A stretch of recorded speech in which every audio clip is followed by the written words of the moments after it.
Ma'am, book में रश्मि जो है प्रोटैगनिस्ट, उसका पैर टूटता है जब वो अपने बेटे के साथ अकेले ट्रैवल करने गई हुई होती है करताल, एक इवेंट में। उस इवेंट में जाने के लिए उसने काफ़ी पुश किया होता है, फैमिली में मनाया होता है, और काफ़ी चैलेंजेस को पार करके वहाँ जाती है। इतना एडमेंट होती है, इतना ज़िद पे होती है, भाई जाना है मेरे को। मुझे ये क्वेश्चन आया कि क्यों ही जाना है। ठीक है, थोड़ा कह सकते हैं सामूहिक चेतना का अनुभव करने के लिए इतने लाखों लोग ध्यान कर रहे होंगे करताल में, उसका क्या इम्पैक्ट होता है? क्यों उसको? ठीक है, अपने घर में बैठ के नॉर्मली कर लो, चलो पिरामिड सेंटर्स चले जाओ आसपास, लाखों लोगों के साथ ध्यान करने का, वो ग्रुप कॉन्शियसनेस का क्या इम्पैक्ट होता है? पूरा खेल ही ग्रुप कॉन्शियसनेस का है। आप सोचिए कि आप अकेले खाना बना रहे हो और आप सोचिए कि 10,000 लोग मिलकर खाना बना रहे हो, तो आप कितने लोगों को सर्व कर पाएंगे ना। तो वही पूरा खेल ही ऊर्जा विज्ञान का है कि पूरा ग्रुप जब बैठकर ध्यान करता है तो एक ऊर्जा का वॉर्टेक्स बन जाता है। जैसे आपने वो जिस क्या बोलते हैं वॉर्टेक्स को हिंदी में, मैं भूल रही हूँ। ऐसे जो पानी के अंदर बन जाता है और वॉर्टेक्स। टॉर्नेडो जैसा। हाँ, तो ये एक वॉर्टेक्स बन जाता है हाई एनर्जी का, और ये एनर्जी में आपके हायर बीइंग्स भी आ सकते हैं। धरती की ऊर्जा भारी ऊर्जा थी, तो हायर बीइंग्स के आने के लिए आप उस एनर्जी को वॉर्टेक्स तैयार करते हैं आप अपने ध्यान के जरिए, तो उसमें वो एंटर कर सकते हैं। इसीलिए आप हायर बीइंग्स आ सकते हैं यहाँ पर। तो ध्यान महाचक्रम जो है वो तो एक, मतलब ऐसा मैंने महसूस किया, हड्डियों के साथ काफ़ी हो रहा है, तो मैंने काफ़ी फ्रैक्चर्स हो चुके हैं, पर ये पहली बार था कि मैं तकलीफ़ में नहीं थी। मतलब हाँ, मेरा पैर टूटा था, हाँ मैं चल नहीं पाई थी ढंग से, ऑफ कोर्स मुझे बहुत मदद की ज़रूरत थी, पर जैसे आपको प्लास्टर भी नहीं हुआ, वो सब लूज़ है और आप फिर भी तकलीफ़ में नहीं हो। तो ये कैसे हो गया ना, मतलब ये तो मुझे एक मेडिकल मिरेकल टाइप लगता है कि आप इतना सब होने के बावजूद भी आप फिर भी ध्यान करने जा रहे हो, फिर भी आप अन्नदान के लिए ऑल द वे जा रहे हो। तो ये कैसे हो गया ना, ये how is that even possible, आपका लॉजिकल माइंड कहेगा।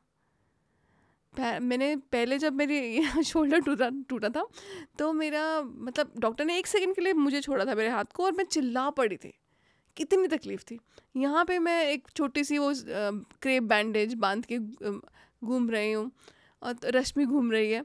तो ये मतलब ये एक मैजिकल मतलब एक्सपीरियंस था पिरामिड की ऊर्जा का।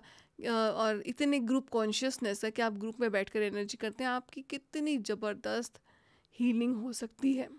तो ये हीलिंग के लिए मुझे लगता है नई पॉसिबिलिटीज़ को खोलता है। इतने सारे लोग इकट्ठे मिलकर ध्यान करते हैं, तो क्या क्या संभावनाएं हो सकती हैं, ये भी मुझे लगता है एक रिसर्च का विषय है कि आप ये फाइंड आउट करें कि आप किसी का क्या क्या था और क्या हो गया, बिफोर एंड आफ्टर टाइप्स जैसे हम दिखाते हैं। तो मुझे लगता है हीलिंग की संभावनाओं को भी हमें कभी आने वाले समय में कोई ना कोई इस पर भी कोई किताब लिखेगा कि कितनी ग्रुप कॉन्शियसनेस में आपकी कितनी हीलिंग की पॉसिबिलिटीज़ खुल जाती हैं। हम जैसे आपने अभी कहा भी स्लिप ऑफ टंग में कि आपका पैर टूटा या जी रश्मि का पैर टूटा, जी।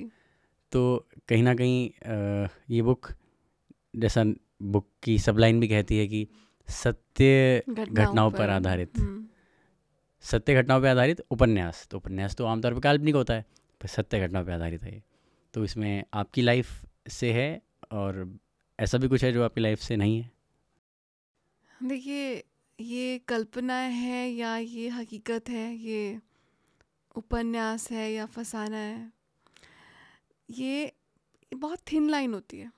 कभी कभी truth is stranger than fiction, ये वही किताब है कि ये सच भी है और ये फिक्शन। आप फिक्शन देखिए, फिक्शन क्या है, पूरी जीवन तो एक कहानी है आपकी, ज़िंदगी और कुछ नहीं, तेरी मेरी कहानी है, तो ये वही है। तो ज़िंदगी की कहानी है, हाँ, मेरी लाइफ के ही अंशों को इसमें मैंने नाटकीय रूप में उठाया है, क्योंकि नाटक और कहानी हम सबको अच्छी लगती है।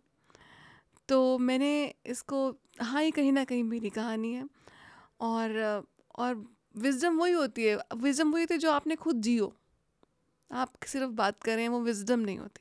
वो आपको हो सकता है थोड़ा नॉलेज हो, but that's not wisdom.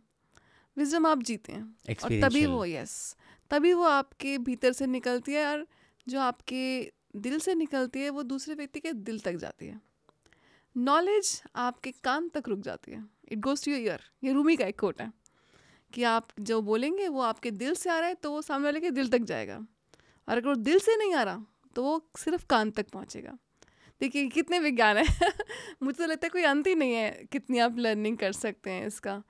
So yes, ये किताब मुझे बड़ी प्यारी है। इनफैक्ट मैं इंग्लिश में मेरी ज़्यादा एक्सपर्टीज़ है, लेकिन जब मैंने हिंदी में लिखना शुरू किया तो मुझे लगा ये तो इंग्लिश से ज़्यादा सुंदर बन के आई। पता नहीं क्यों, ये मैं इसका कारण नहीं जानती, लेकिन वाकई ऐसा मुझे लगा कि हम सबको, मतलब जिसकी, देखिए जो किताब जिसकी लाइफ में आनी होती है वो आती है, तो जिसकी लाइफ में ये किताब आएगी वो कहीं ना कहीं उसको छू कर जाएगी, ऐसा मेरा मानना है, जानना भी है।